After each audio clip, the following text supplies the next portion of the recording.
Good morning, everybody. Good afternoon, and buenos dias.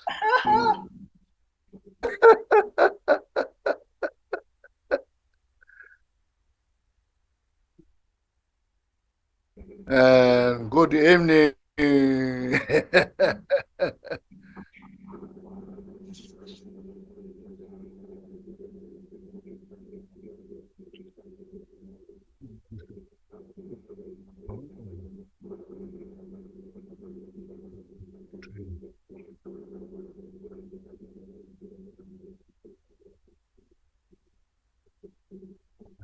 Know what to do.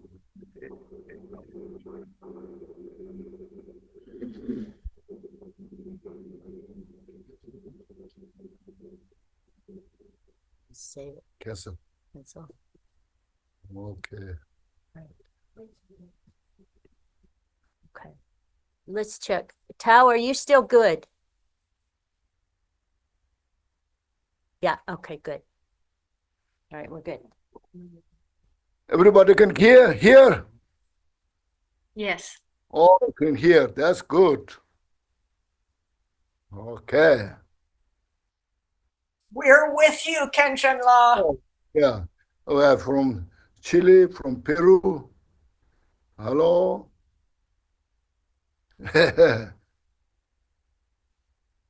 And from Latvia,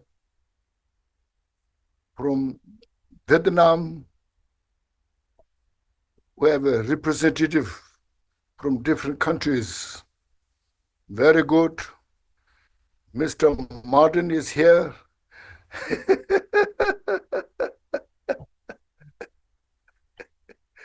Mr. Martin is from Latvia.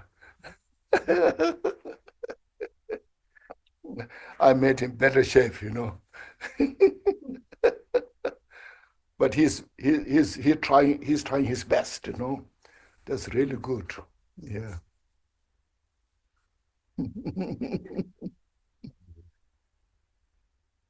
Okay. You want to say some opening prayers? Good morning.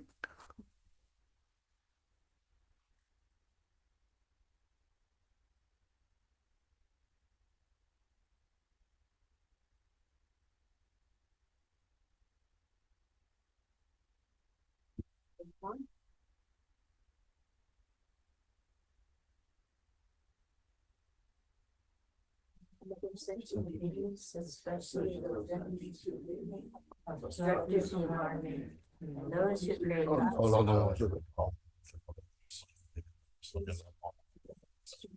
No, don't.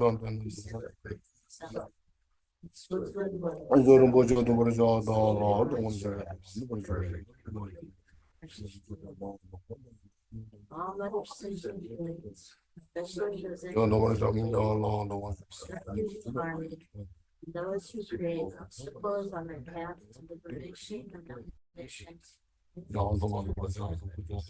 Separated from separate, swiftly will establish them and save life surpass precious freedom. All mother sentient beings, especially those enemies of making obstructive those who create obstacles on the path to liberation and omniscience, may they experience happiness. Swiftly will establish them and save the unsurpassed, perfect, complete, and precious freedom.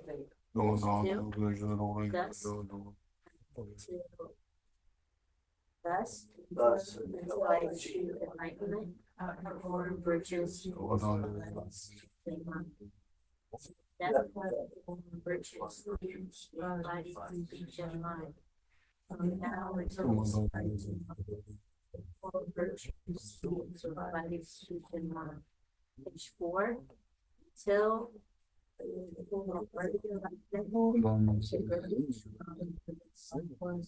take refuge in the Dharma, likewise in the assembly of the Bodhisattvas. Like mine, progress on the Bodhisattva's path.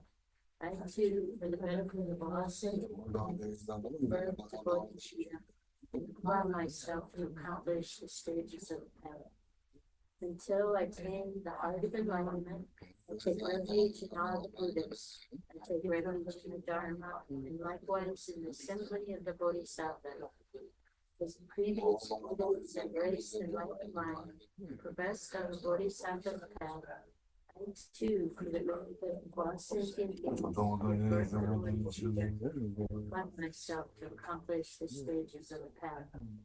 Until I attain the heart of enlightenment, I take refuge in all the Buddhas. I take refuge in the Dharma, likewise in the assembly of the Bodhisattvas. As the previous Buddhas embraced enlightened mind and progressed on the Bodhisattva, I too, for the benefit of all sentient beings, give birth to bodhicitta, and apply myself to accomplish the stages of the path. Page 5. In the Buddha, the Dharma, and Sangha most excellent, I take refuge until enlightenment is reached. By the merit of generosity and forgiveness, the sake of all the sentient beings. In the Buddha, the Dharma, and Sangha most excellent, I take refuge until enlightenment is reached. By the merit of generosity and other good deeds, I take for the sake of all sentient beings. The Buddha, the Dharma, and Sangha most excellent, I take refuge until enlightenment is reached. By the merit of generosity and other good deeds, I take for the sake of all sentient beings. Page 6. May all mother sentient beings, boundless as the sky, have happiness and the causes of happiness. May they be liberated from suffering and the causes of suffering. May they never be separated from happiness, which is free from sorrow. May they rest in equanimity, free from attachment and aversion. All other sentient beings, boundless as the sky, have happiness and the causes of happiness. May they be liberated from suffering and the causes of suffering. May they never be separated from happiness, which is free from sorrow. May they rest in equanimity, free from attachment and aversion. Bottom of page 8. Visualize the heart over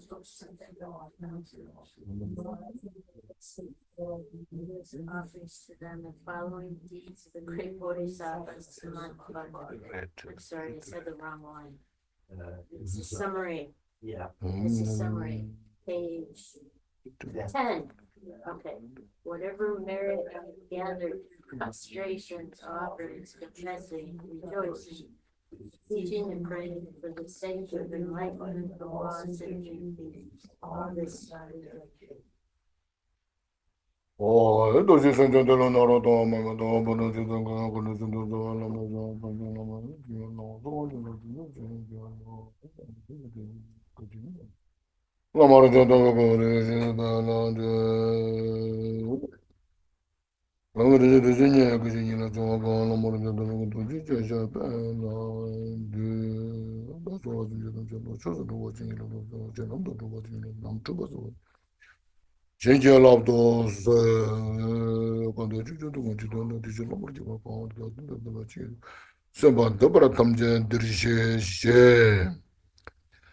Okay, now everyone here in the Zoom,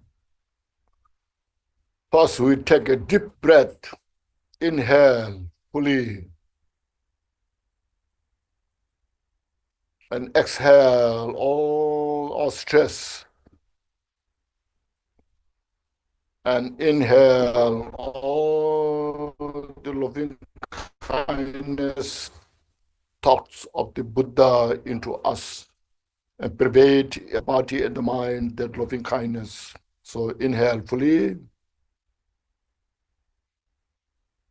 and exhale all our negativities, all the mental afflictions. Once more, please inhale fully all the loving kindness of the Buddha into us, and heal our mind,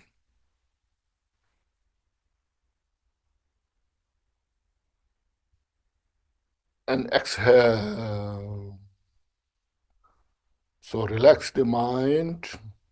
That's that's very important always, not only here, every time. Relax your mind. And you see, when you relax your mind, then you see your purity of your mind. So you see, you have heard of this many times. Buddha nature is within us. So we're starting practicing the Dharma teaching to reveal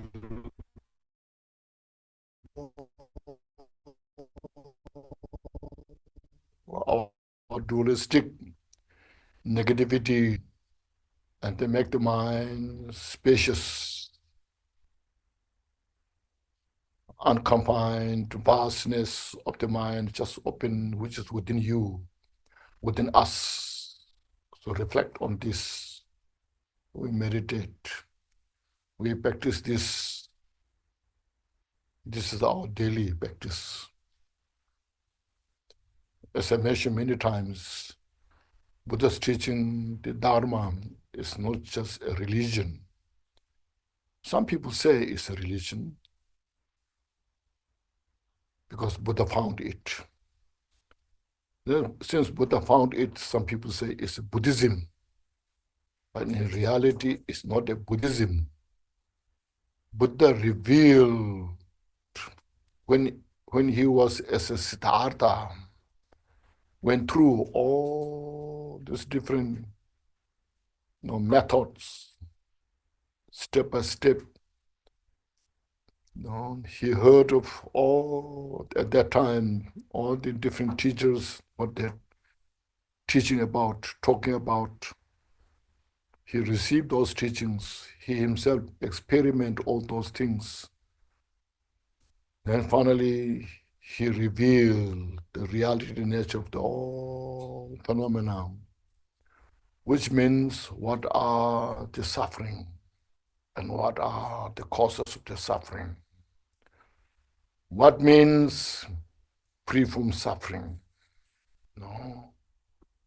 See, what are the causes of the suffering, the delusion? What that means, the delusion, mental afflictions, you see, it's called kleshas. So he revealed all the entire nature of as it is, so it is called uncontrived, See, that's our focus, you see. It's very important to pay attention on this. It's not that sometimes you say this is the kind of Theravada school system, this is the Mahayana system, this is the Vajrayana tantric systems. We have a lot, there's different scholars, they explain, they talk differently, all these things. Sometimes they make contradict.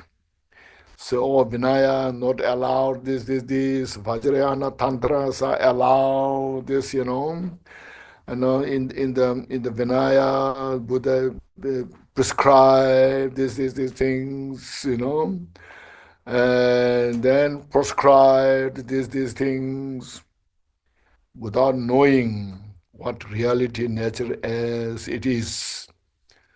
The person is the person in all levels.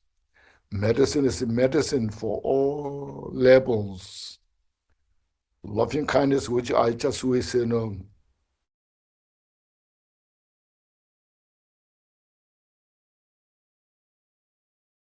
Mahayana in the Vajrayana all the way.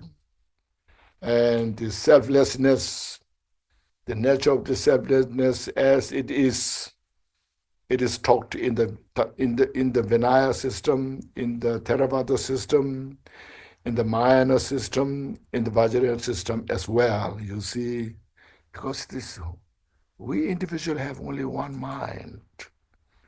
When you practice Vinaya, that's the mind, that mind. When you practice both Mahayana, Bodhisattva, that's the mind. When you practice emptiness, that's the mind. No, there's no two different mind. But we have to have take the step, because mind, as mentioned, is very complex. Many layers, as you can see in your own mind. Your mind has so many layers. No? So through the Dhamma study and practice, these two should go together. If you don't practice, no matter how much you study, you won't get it fully. It's just touching the surface. No, just touching the surface. You cannot go through inside. Only can go through inside when you put into practice. Like chewing your food. You prepare such a delicious meal, but if you don't eat it, you can explain the wonders of that meal, but you don't know what tastes it, how it tastes like. You can describe so much about it, but you don't know the taste of it. But if you just prepare and eat, then you can see the taste of the food, what it's like. This is the practice, Dhamma practice. So it's your mind. Everyone has the Buddha nature, first of all. Not only human beings, but even animals, insects, everyone has the Buddha nature. That you see within the Theravada, Vinaya system, within the Mahayana system, within the Vajrayana system, all are just to reveal that there's no difference. In other words, we have to obliterate all those confusions, uproot these delusions. That's our responsibility. So this is not just only those who are following the Buddhist, but this is the responsibility of everybody. See? So we should understand that. And then you see, this is not just for monks and nuns, or this is not just for lay people, it's for everybody's responsibility. So when we are closer to that, get a glimpse of this, you feel so good. You see, when you relax your mind, let go of all the grasping, fixated, the fixations, make your mind free. There's nothing to hold on, grasping. In the state of unconfined mind, you see how much you appreciate. You feel so relaxed. You are there, But then we cannot maintain that due to our adventitious, dualistic mind obscures that and occupies that by all the delusion. And then you suffer there. See, this is not just one thing. All the samsaric beings. So that's why we need to study first to get rid of all these delusions, mental afflictions.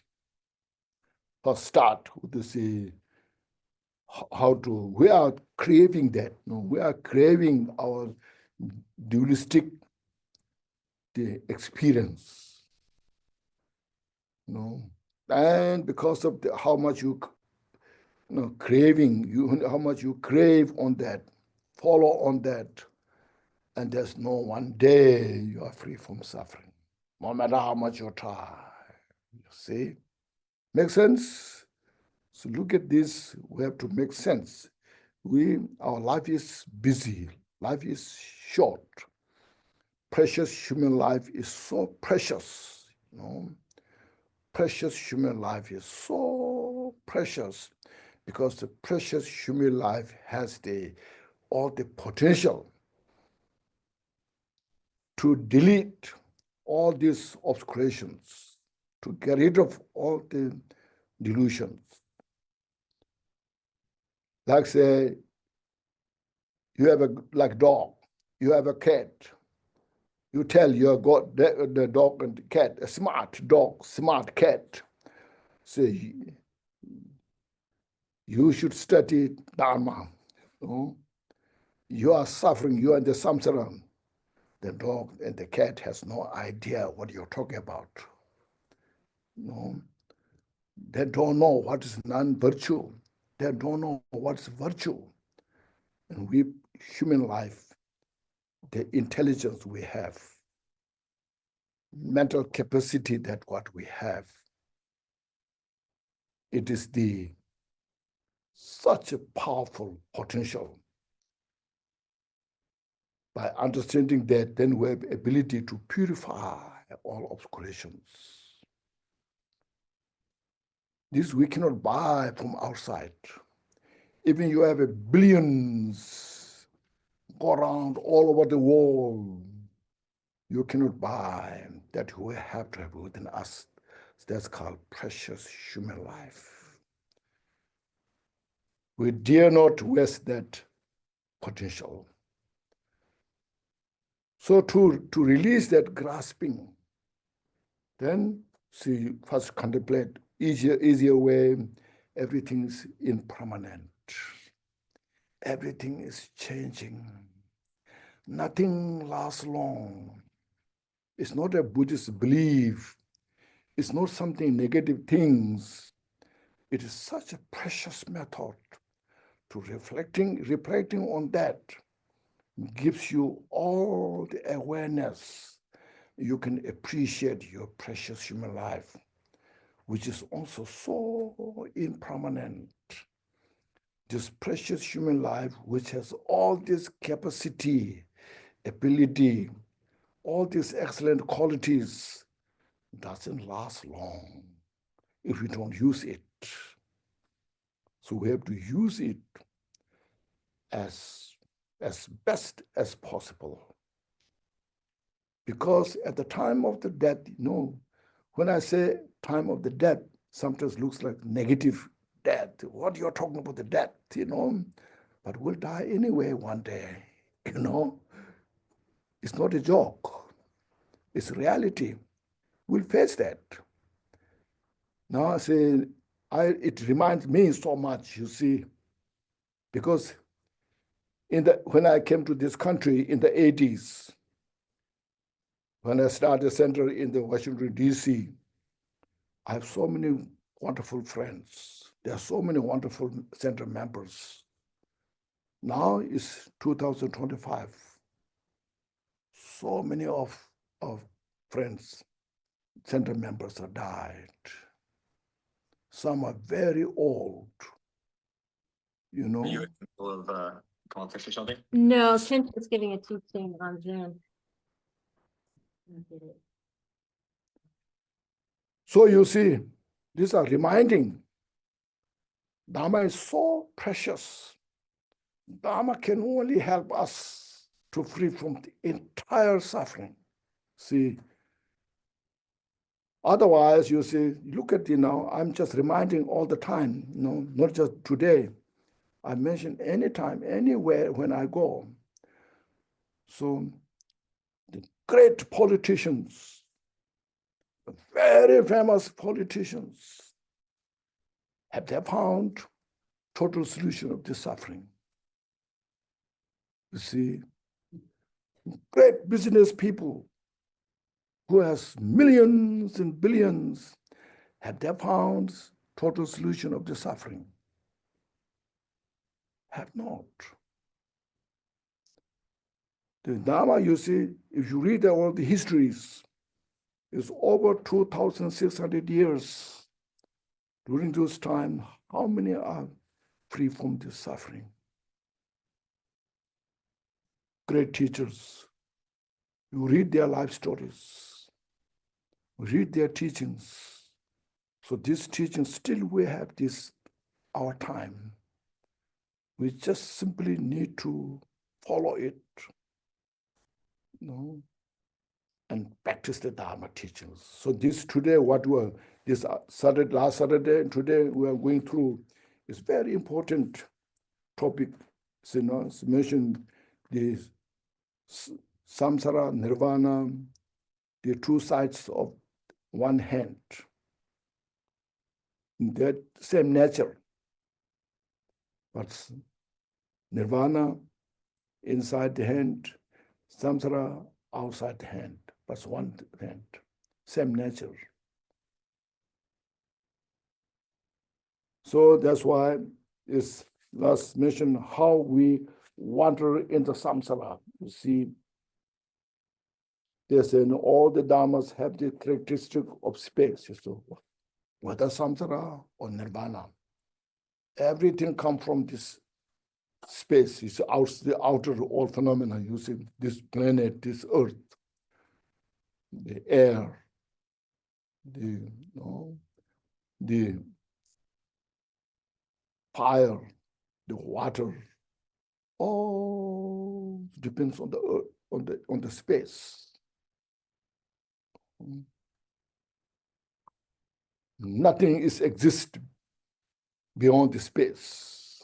All exists within the space. So that's why beyond any limiting existence, non-existence, and liberations, at the same time as various Dharma instances. So within that space, all this manifestation comes. Look at this planet, mountains, waters, different mountains, different waters, different places, hot temperature, cold temperature, all this exists within the space. You see, Dharma instances, clouds of holder and held obscures the expanse. So it's obscured the space. We don't see everything is the nature of the space.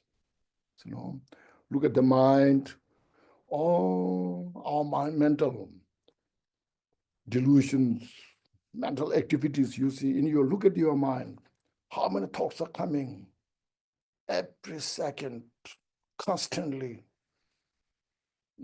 This all come from emptiness and dissolve into emptiness.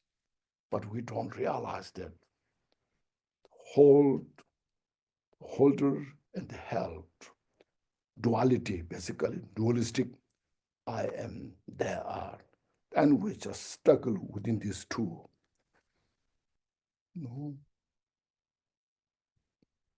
And Lord, we try everything for something, solutions. Within the delusion, we try to get the solutions, and we never find it. So let all these dualistic thoughts, dualistic delusions dissolve into this mind as it is. There's no duality, the mind itself and the mental state. So see, this is the first we have to understand that, you see. And second, what is the cause of this now? What the cause, not understanding the Dharma Dhatu, the emptiness is the ignorance. The ignorance is the mental affliction, obscures the clarity of the mind, makes the duality. See that we went the other day, then see now 1, 2. So today here we have here, what's the time frame? You see, when it began, see, no beginning, the time frame of confusion. You may ask when this confusion started. It started from no beginning, like the space. See, if I read this now, self-expressivity arises ancestally from the old basis equalness, Dhammadhatu. This is patterned by the confusion of the fundamental not knowing and ingrained as pernicious grasping as real. Until the cloud of conceptual thoughts profuse since beginningless time in the free of arising and ceasing sky of mind as it is, are scattered by the wind of the wisdom, we will continue to experience our own self-made suffering. All is not from the no beginning, just we continue wandering into this dualistic mind. I like, I don't like. I suffer, I'm happy. And we just struggle all the time, try to survive from this just such negative state. There are a lot, look at a lot of animals in the world. You can see nowadays, there's so much suffering is there. In the human realm, now you see there's a lot of different types of diseases, wars, famines. We're struggling all this unending, It's the nature of the samsara. We cannot expect everything good in the samsara. Always we face the challenges. So because of our mental delusion, it continues one after another, like the cloud in the sky. So we need such wisdom to, to uproot these all delusions, you see. So first understand no beginning. Okay. Then what is the entity of the confusion? See, the entity of the confusion is self-fixation, self-grasping. It's not a culture of somebody or some country, some individuals. You see, anywhere you go, some people have more self-grasping, some has less self-grasping, but everyone has self-grasping, you see. Even animals they have their territory. In all time, there's not so much territory. Everything you can go free, and then self-grasping becomes more strict, becoming more and more. Then we'll make the line, say, this is my property, this is your property, you are not allowed to go my property. So then there's getting more and more country, what you call fixated.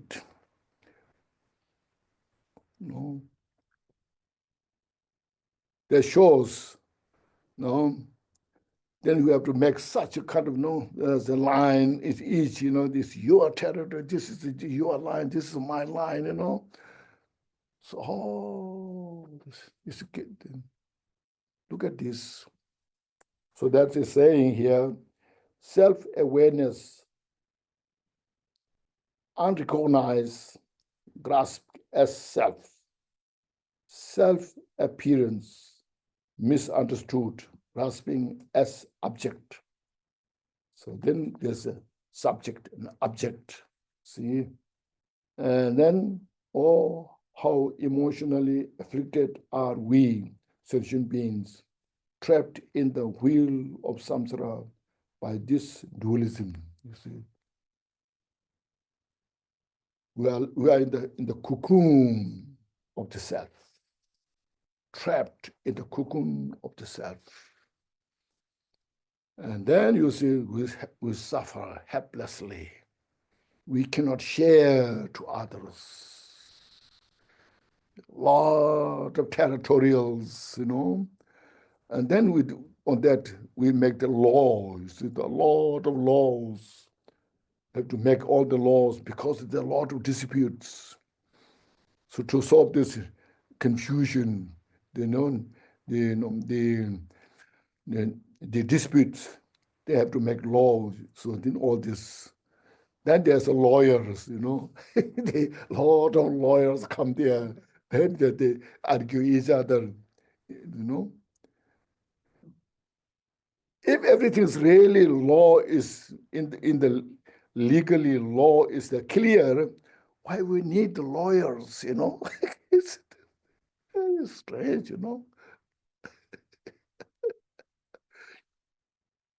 If the lawyer is very expressive, smart, can defeat anybody who's right. You see? So you look at this, you see, it's all just a joke, Samsara is just all are confused.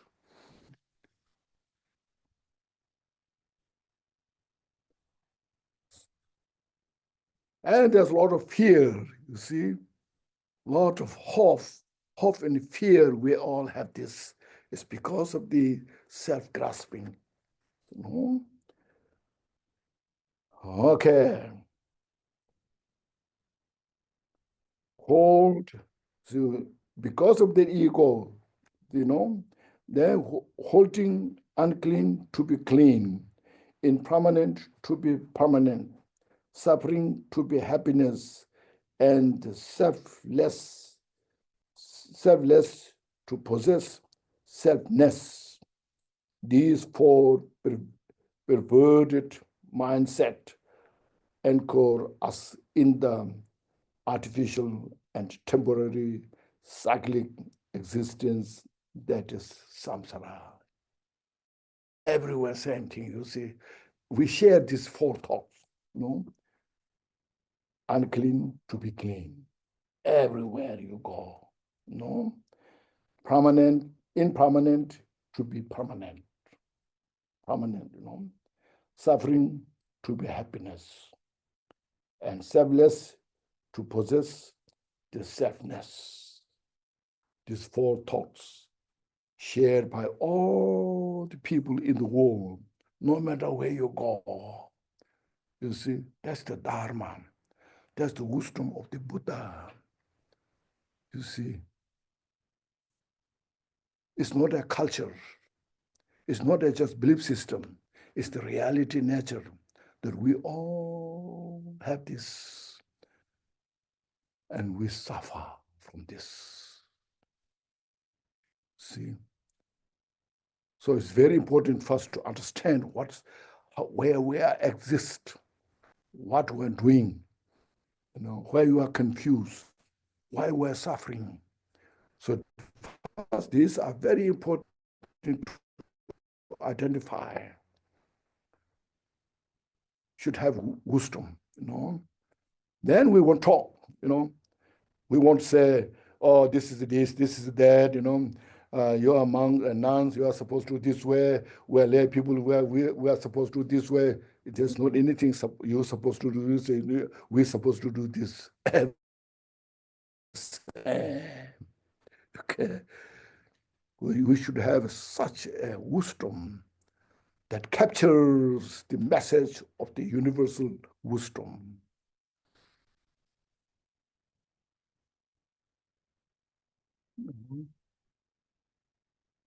These days, a lot of young people, they think religion is something belief system. Religion is just practiced by all people. Some people who have no time. The young people are not designed to study, practice religion. Even in Tibetan, a lot of Tibetan young people, they're not studying, practicing Dharma because they've got the wrong message.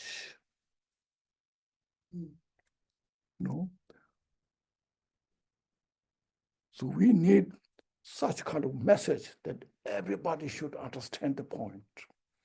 Universal message that what I'm talking about. Especially young people, we need those wisdom. Otherwise, you see now there are a lot of young people are so depressed.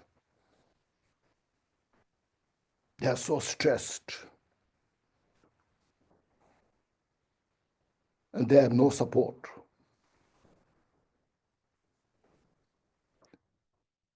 they got the wrong message. And there's a lot of this suicidal. They think suicide is the end of their problem. Actually, it's the beginning of the problem. So we need this kind of wisdom to go everywhere. Actually, today I went, I went to the street. I met one lady, and she said, "Are you Buddhist monks?" I said, "Yes, I am." "Oh, we need a Buddhist message." She said she has a friend in Colorado who's Buddhist, she said. So like that, you see,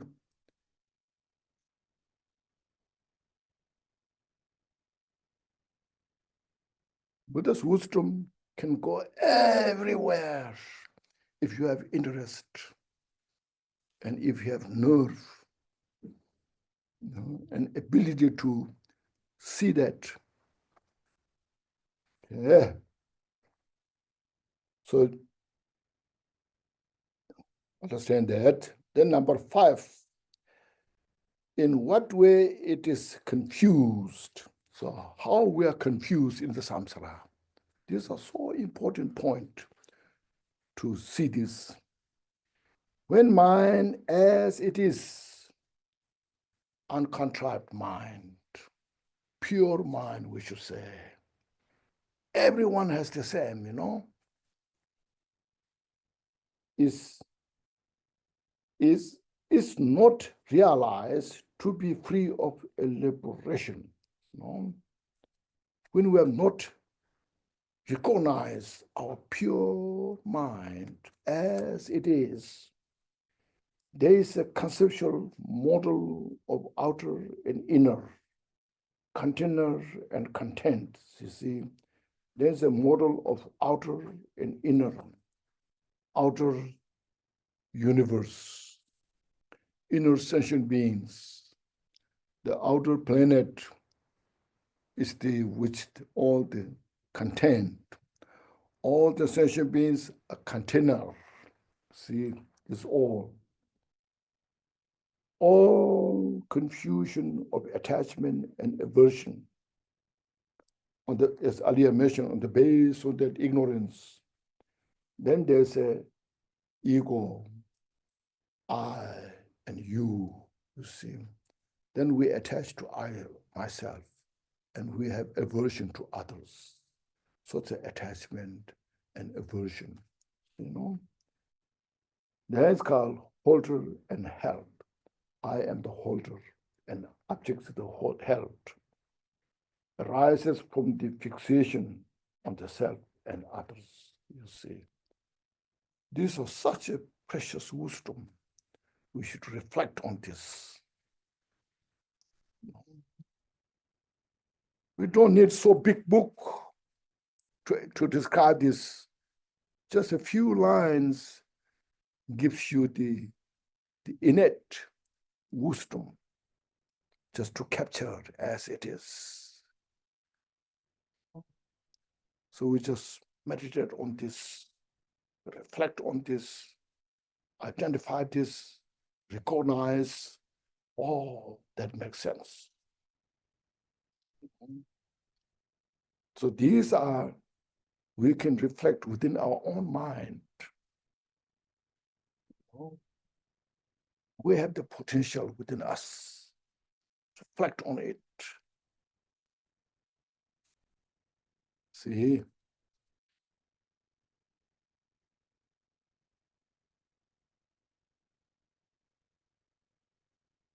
And as number 6, the result of being thus confused. Now, what's the result of the confused? Is also very important. Result means what's the fusion? What's the effect of this confusion? So the affliction are both cause and condition. Means our habit of these mental afflictions that coming through many lifetimes. We have the habit. When that habit is met with the at present some conditions. Like, if you see some beautiful person, that beautiful person is the condition. And you have the habit of the attachment and immediately you attach to that. So it's called it's called the cause and the conditions. Or if you see people who you don't like, and immediately your reaction is you dislike, because you have the aversion, the habit of through many lifetimes. And that moment, it made a condition, the person you see dislike, and that through this is a condition. So this causes a condition, give rise your anger, aversion. So attachment, aversion. See. So it's within in our own mind.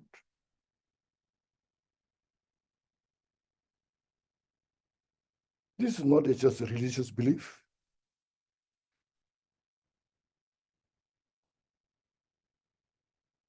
It's not just something like culture, or you say Samsaric culture, It's all artificial, temporary. But we are so habituated on this, difficult to get it off. This other dimension is like a rubber band.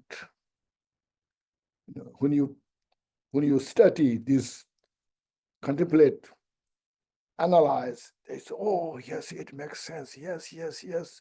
You just bend, you stretch your rubber band, and then you release, again, it's go back, and continue. So it takes your nerve, courage. See, how to uproot this habit. We may have wisdom to understand, like me, I can explain these things, you see, but when I go to on my own mind, then I have that rubber band,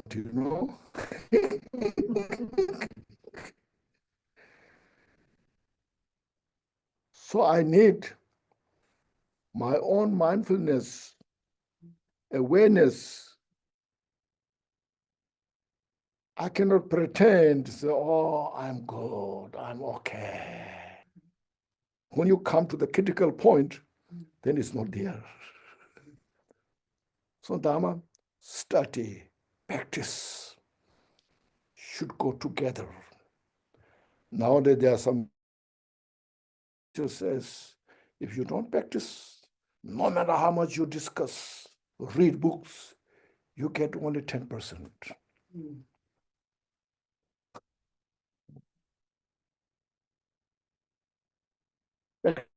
Practice gives you the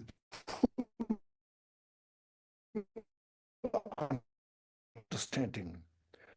That's why I say Miller, look at the Miller Abba's life story, who is very well known, So he practiced and he realized and he got 100% understanding.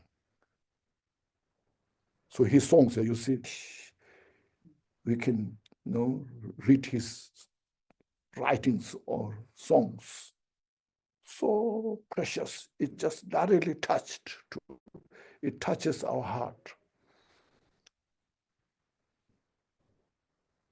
That's the Dharma.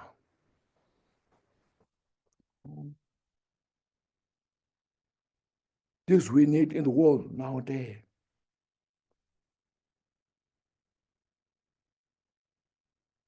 We individually has to individually has to practice this and then share with others. Yeah. So for the arising of all the karma, from that karma, then manifest the 6 realms of the samsara. Samsara, states oppressed by the 3 sufferings, you see. So karma is not, as now many people know it. Karma is not something like culture, a belief system. No. Karma means action. So from that mental afflictions, mental delusions, ignorance, attachment, aversion, when they come together, then we create the cause. That's called karma. We create the cause. From that cause, then we brings the all manifest all the result, the effects. So this called, the three sufferings. Everybody knows now well, suffering of suffering, which actually physically or mentally we suffer from the mentally depression, stress. Physically, when you get sick, aging, finally you die. So, everybody agree that it's a suffering. We all know about it. So no need to explain so further. But then there's a suffering of change. This also I have explained many times. All our temporary peace and happiness. Sometimes we have wonderful time. It's called golden age. That doesn't last long. That change into suffering. The suffering of change, you see. But we need to remind on this, meditate on this, reflect on this. If you don't practice Dharma, wearing robe doesn't. The robe will not take away our suffering. It's just a label. It's the mind. So like Milarepa, he has no monk robe. He has just a white clay, cotton clay, ragged, and he attend Buddhahood. See? So we have to remind that, you see that suffering, the suffering of change. So don't indulge our happiness, joy, because that changes into suffering.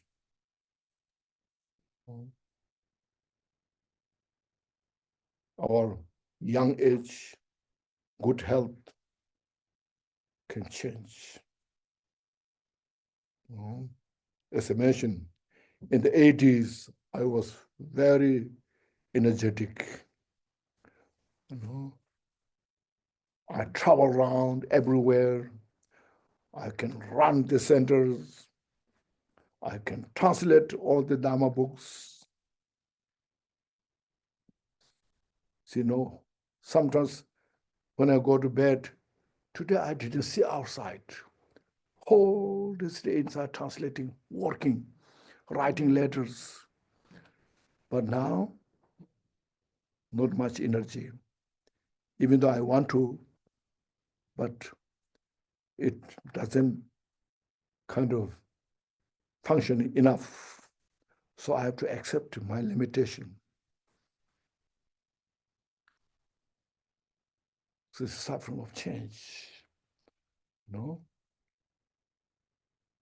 Then the third, the suffering of condition. As long as this body, skandha, 5 skandha we have, we are the condition of suffering. We are not out of the suffering. Even though everything is good. Nagarjuna said, as long as you are grasping the 5 skandhas, then there is a self-grasping. As long as you have the self-grasping, ignorance, attachment, aversion, then you just continue life after life within the samsara. It's called suffering of condition. So that's why when you Vajrayana practice, you will visualize yourself, the deity, the enlightened beings like Chandresik, Tara, or any enlightened deities, you visualize yourself into this and transform yourself. Meditate. But this you have to do long enough to get the until you get the benefit. Because you have to change the habit. So there you see, thus the variegated means various will of becoming does not come from nothing, without cause and condition. So these are various experience in our life. They come from not without cause, or not through the wrong cause. It's all come from the causes, conditions. That's called interdependent, as I mentioned last time. Everything is interdependent. Everything exists interdependently. So karma is in the function of the interdependent. No? Interdependent rise.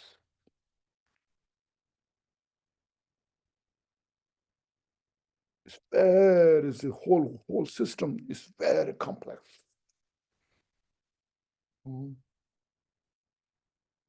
So the outer side, the outer interdependence, the quantum physics theory, the modern science, the scientists, they evaluated well. I mean, they understood good. But still, the inner mental interdependence is more complex. The scientists have a long way to go. You know, by depending on the machine, I think it will be very difficult to understand the inner interdependent. As outer interdependent through the quantum causing, through the phantom quantum physics, through that they proved or understood everything is emptiness. By dividing all the dust particles, there's no one independent dust particle exists. Now, same inside the mind. There's no ego, grasping. We have the attachment so powerful, drags you without choice. There is anger, hatred, drags you, without your choice.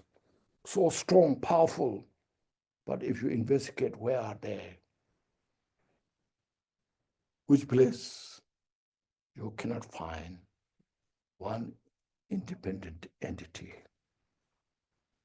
You see? So this complexity, unfathomable, is captured by the Buddha's wisdom. And Buddha taught that to us. And it continued.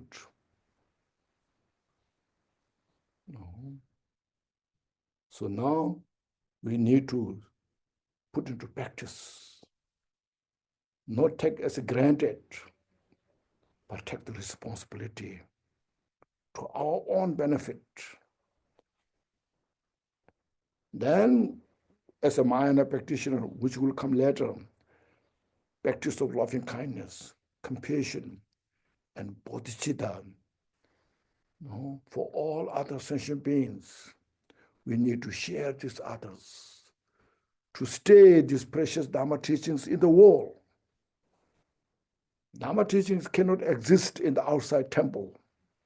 Statues, you may build beautiful, expensive temples with the golden statues, wonderful stupas, all this.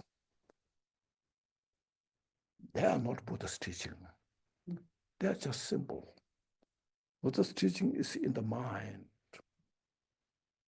Study and practice is true.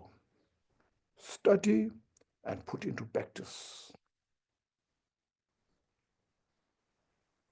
when you realize the Dharma teachings within in your mind stream, it's called Dharma is exist.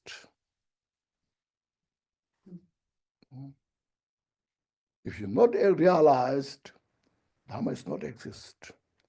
The books are just a book.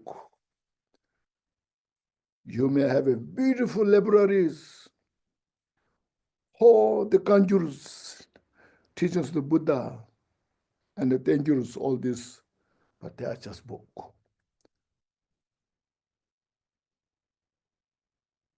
See, so here,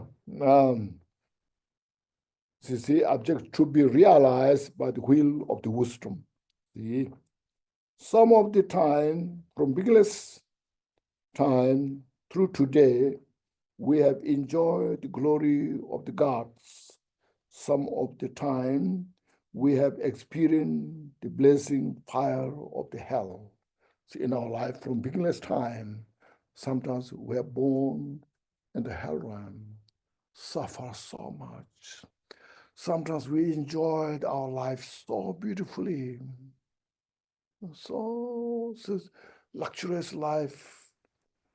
We live in such a beautiful house, and all things is there what we needed, but all just come and go. See, look at this, no? But these experiences of happiness, happiness of the God realm and suffering of the hell realms are no more than a dream to us now. No. So look at this. We have to work harder to keep the Dharma.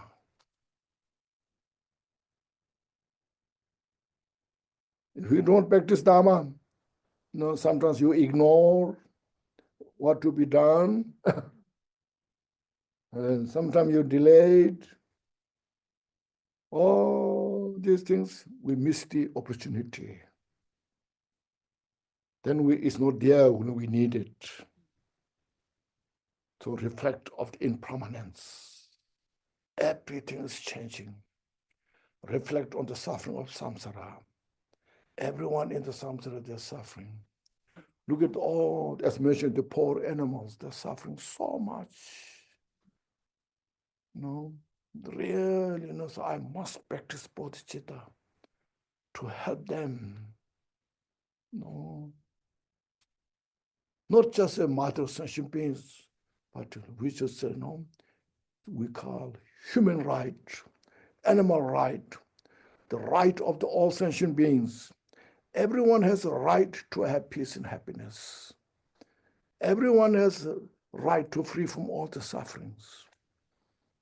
So to fulfill that right, we have to practice bodhicitta. So study more about the bodhicitta. What the importance of bodhicitta? That's more important than just only emptiness. Emptiness is the nature of all phenomena. But capture the bodhicitta within you, within us, and whole our mind is imbued with this bodhicitta and ornament by the love and compassion, and you become a beautiful person. See, become such a precious person, a source of the peace and happiness to others.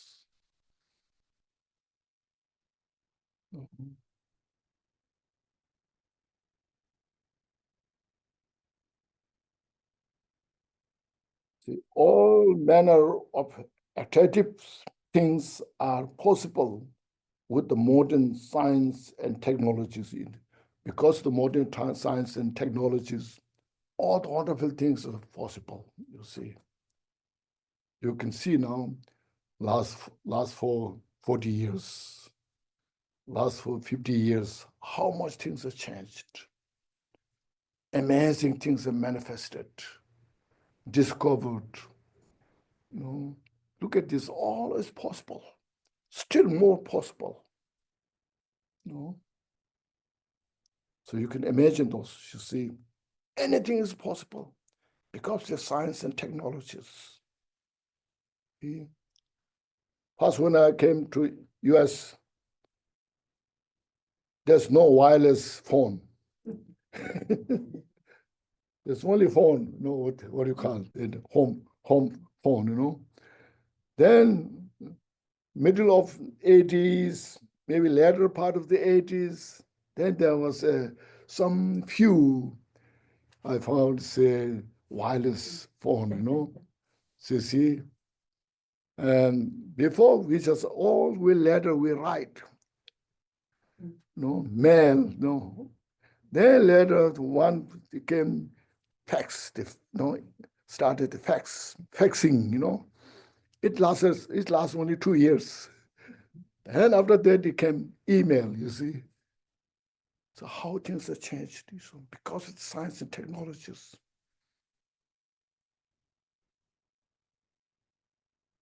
So much things have changed.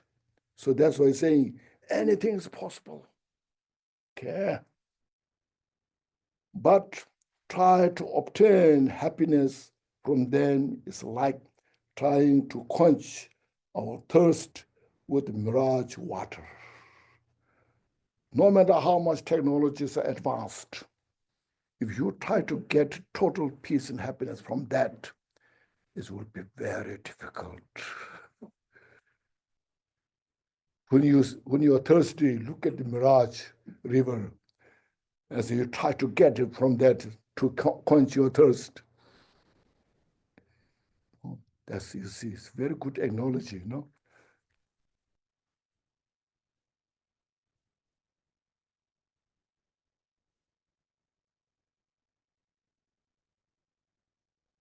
Because scientists are now trying, as I mentioned the other day, also trying their best how to create consciousness. See, they make a lot of robots, Now they call artificial intelligence, try to how to create consciousness, in the robots, so they can act like the real human being. Still, it is a long way to go to create consciousness. No, we'll see if they can successfully, consciousness. And what other day I was talking, the matter and consciousness, they're two different.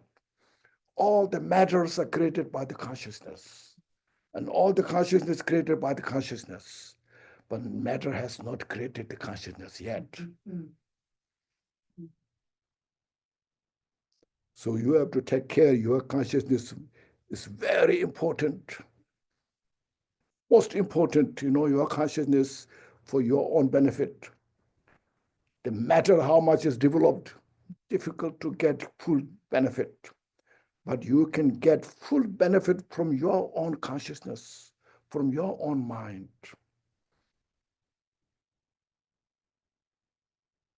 See? So trying to quench our thirst with the mirage river. It's a very beautiful, what you call, metaphor.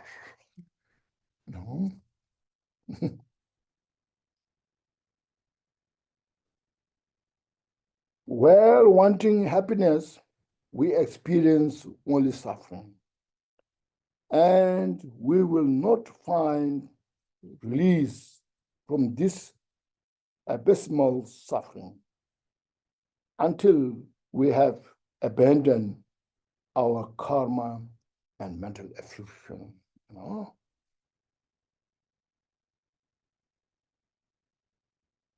See, we each must do our own investigation into this. So you yourself say, investigate on this. Not just say, oh, Buddha said so, or somebody said so, but you yourself investigate, meditate on this, and help others.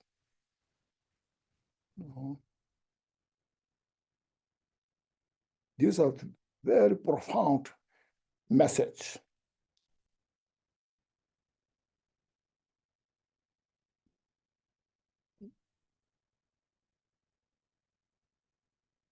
Rinpoché, when it says abandon our karma,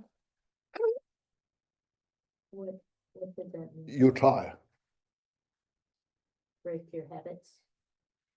So, and to finish this, well, so we are no well wanting happiness, we experience only suffering, and we will not find release from this abysmal suffering until we have abandoned our karma and afflictions, until we obliterate, as mentioned, obliterate our afflictions, the karma. Not possible to expect real peace and happiness. Okay. So without uprooting karma and mental afflictions, if you want to get some peace and happiness, you try. We each must do our own investigation into this. See, when we attain unsurpassable enlightenment, so now they are saying this, how we can achieve the total peace and happiness. If these cannot achieve, now what way? No.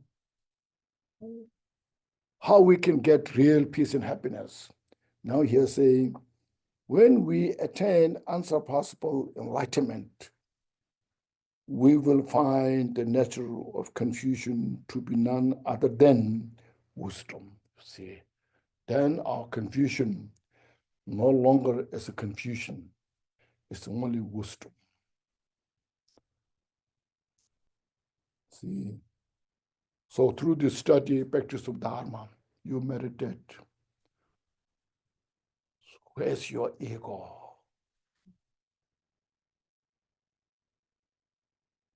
The habit of the ego, where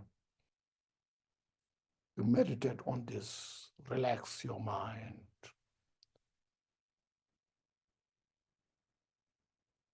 First, intellectually investigate.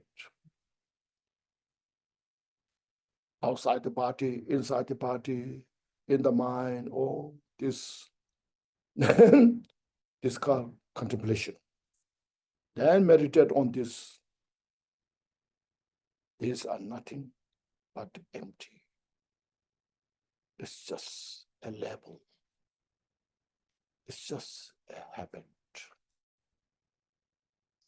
When you realize the habitual tendency is nothing but also empty, then that's called wisdom.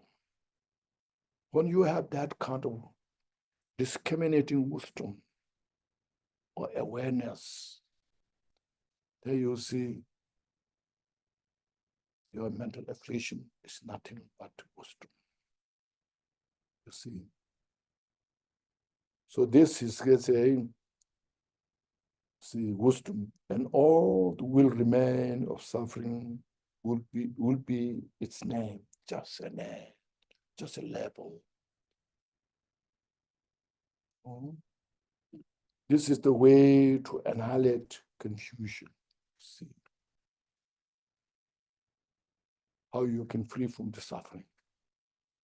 You see, we may have different types of belief systems. Some may disagree. So, oh, no, this is not way for us, you know. But through the scientific, through the empirical wisdom, through the empirical wisdom, through the scientific method, using by your own mind effort, this is the way how to end the cause of suffering.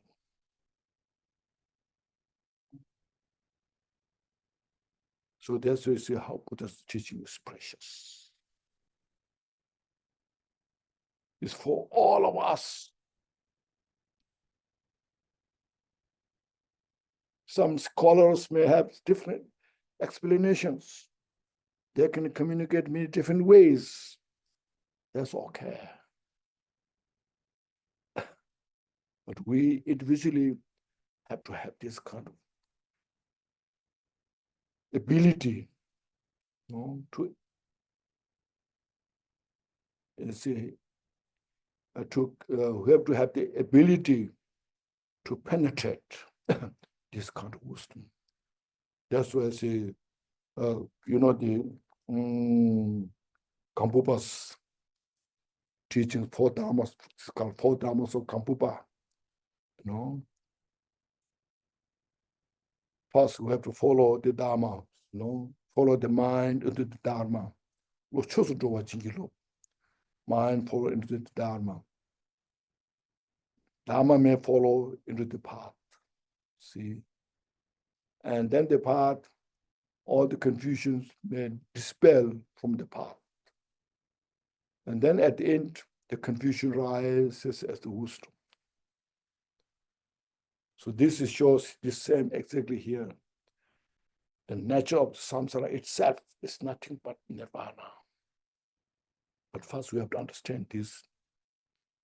This is a very important point, to recognize all this cause of suffering.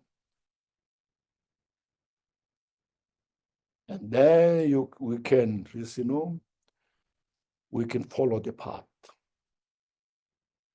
and make the difference to our life and to others. As always I mention, when you follow these into the paths, first you make a better human being.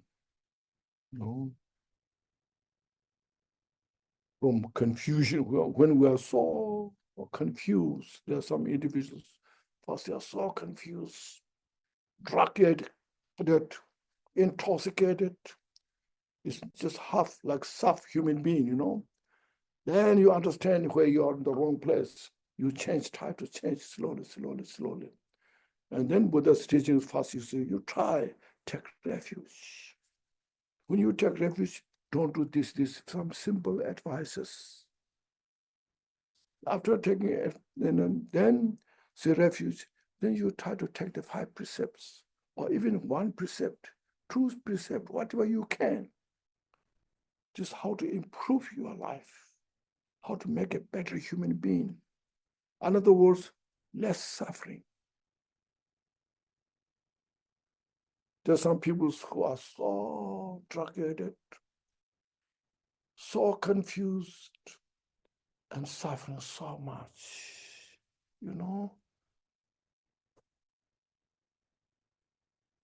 Then sometimes we put them into jail, into prison. There's so much suffering there. So Dharma teachings make a person better human being.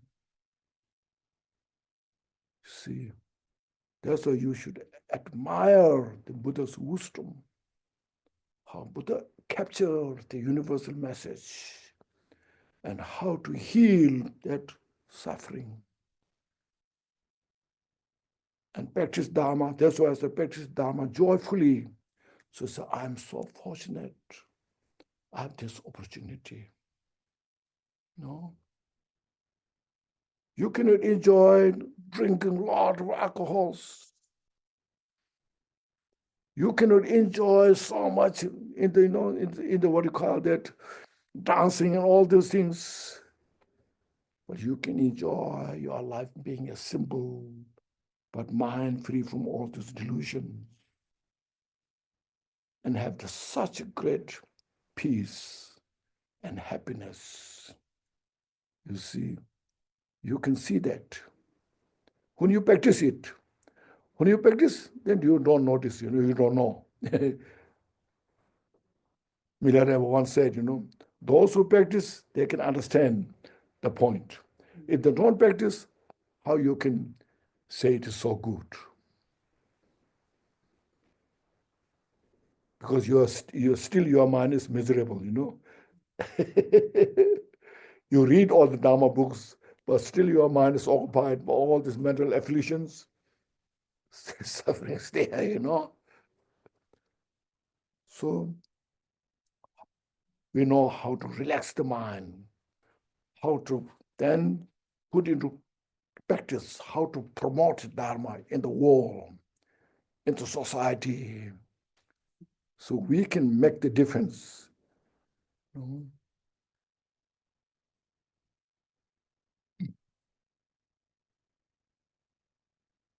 Okay. Now maybe I'll read this. The last one is good. Example of the confusion. So now, can you give us some more understanding how is there any example that how we are confused? Now he said, during the sleep and dream, we are burned by fire, carried away by floods, and the like. We either experience the happiness and sufferings. In the dream, you see, in the dream, sometimes you have the dream, your house is burned by the fire, or your house is taken by the flood, and you have such great fear. And then when you wake up from that, your heart is beating. Your house is there, so nothing is touched, but due to the dream, your heart is beating. What happened? You're shouting, But then when you wake up, you feel so relieved. Oh, it is a dream. Oh, I'm so good, Or sometimes you are such a wonderful place, in the God place, enjoying your life so beautifully with such great companions, visiting such beautiful places. But then when you wake up, it's not there. It's just dream, So like this, samsara is like that. Okay.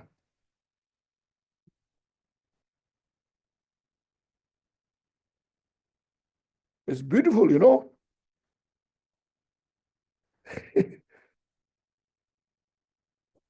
So no matter how much you attach your beautiful dream, it's dream gone. No matter how much terrible things happening in the dream, when you wake up, does not exist. So samsara is like that.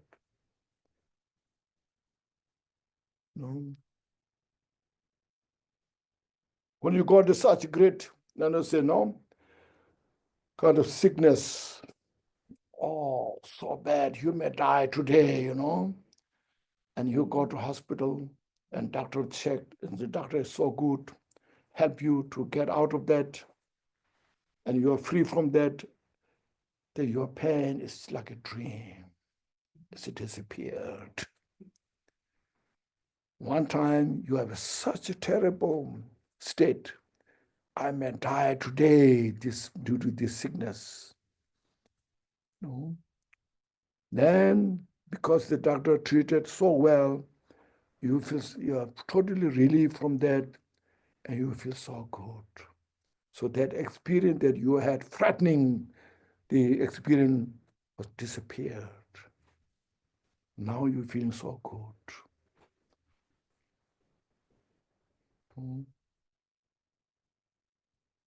You see. So sometimes we say, oh yeah, first I read this, finish this. Okay. Wrapped ourselves in a protective cocoon. Everybody knows cocoon. The cocoon is a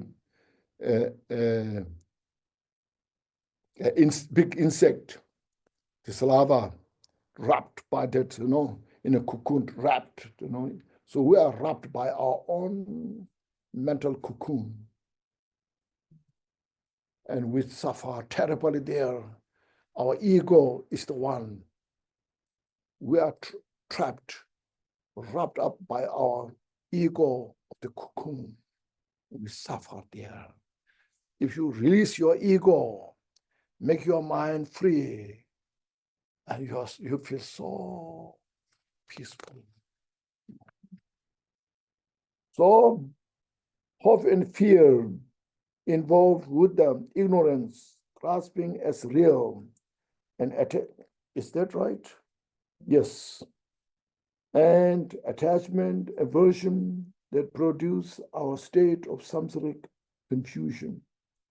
All these Dharma instances are, in fact, reflection of our habitual tendency and are illusory, like a bubble. Now, there are some example, analogy, illusory nature, or magic show, a bubble, or a dew drop, the moon reflected on water has no nature of moon, but dependent as it is on causes and conditions, appear as if by magic.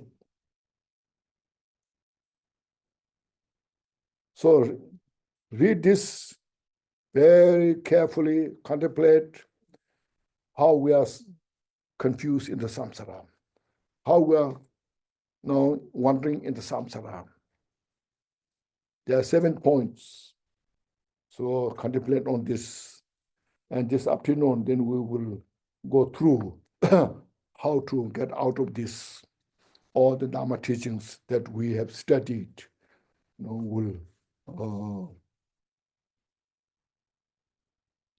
we will read again, reflect.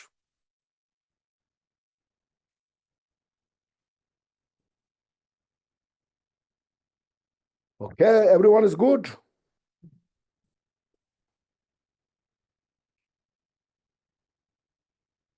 Okay, I try to very sincerely explain according to my ability. Okay, and please understand, this is not enough what I'm talking about. There's more to know, more to understand, deeper. So you use your own mental ability. He said these things, but there's more meaning to go, the deeper meaning to go, understand. And I put the Dharma practice into my mind. We have the Buddha nature within us, but we have not revealed our Buddha nature. In the Uttara Tantra, the Shastra in their text by Maitreya explain all about the Buddha nature so beautifully. So because we have the Buddha nature, we always should remind ourselves, I have the Buddha nature.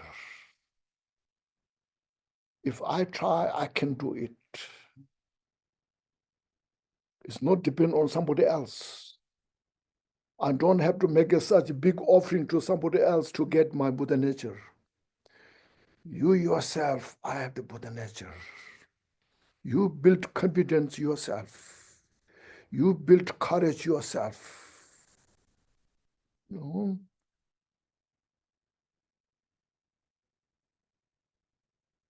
To help myself, to help others.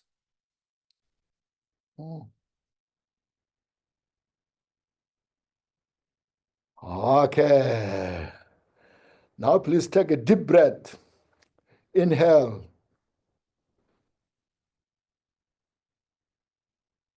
And exhale all your stress.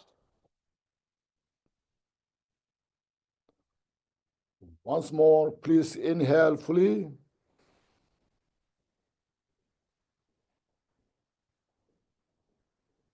All the wisdoms of the Buddha into you.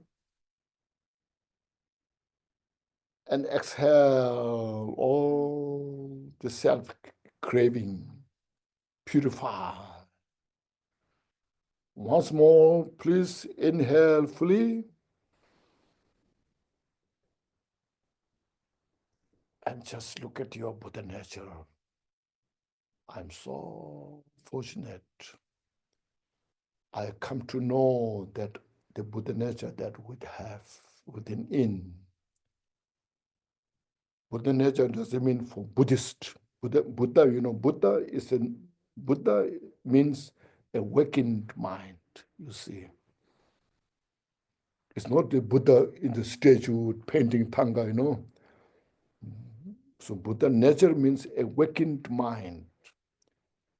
That potential, total nature is within me. See, meditate on this. In this time, if I don't do this work, when I can do. There are some people, some great teachers, they're saying, you know, well, you are having precious human life. You have precious human life. So now you are saying prayer, in my next life, may I have a precious human life, you know. He said, that's just stupid. You have the Buddha, precious human life now, you have that. And not recognizing that.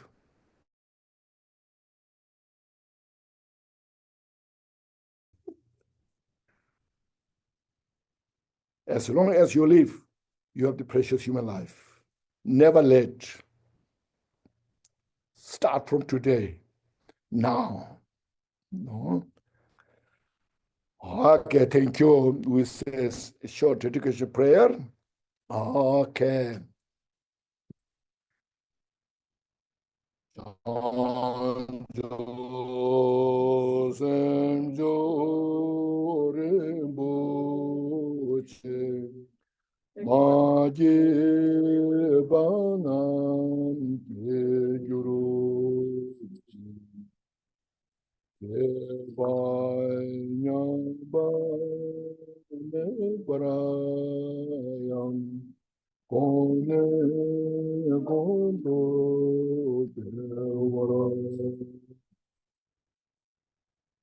And we have this prayer.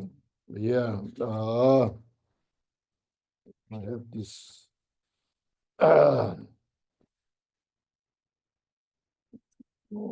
Yes.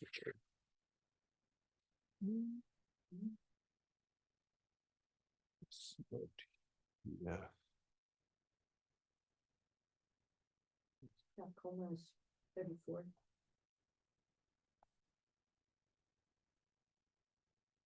Oh, yeah, here. We have this prayer.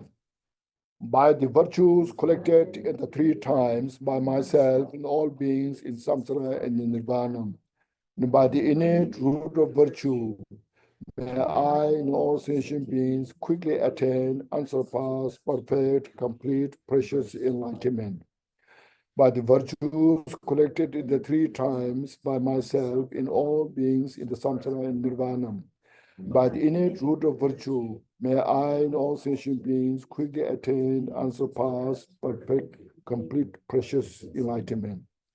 By the virtues collected in the three times by myself in all beings in Samsara and Nirvana, and by the innate root of virtue, may I and all sentient beings quickly attain unsurpassed, perfect, complete, precious enlightenment.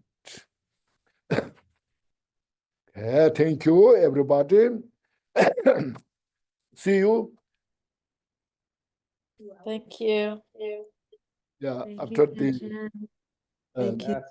Thank you. Thank you, Rinpoche. Khenchen Law. Thank you, Khenchen.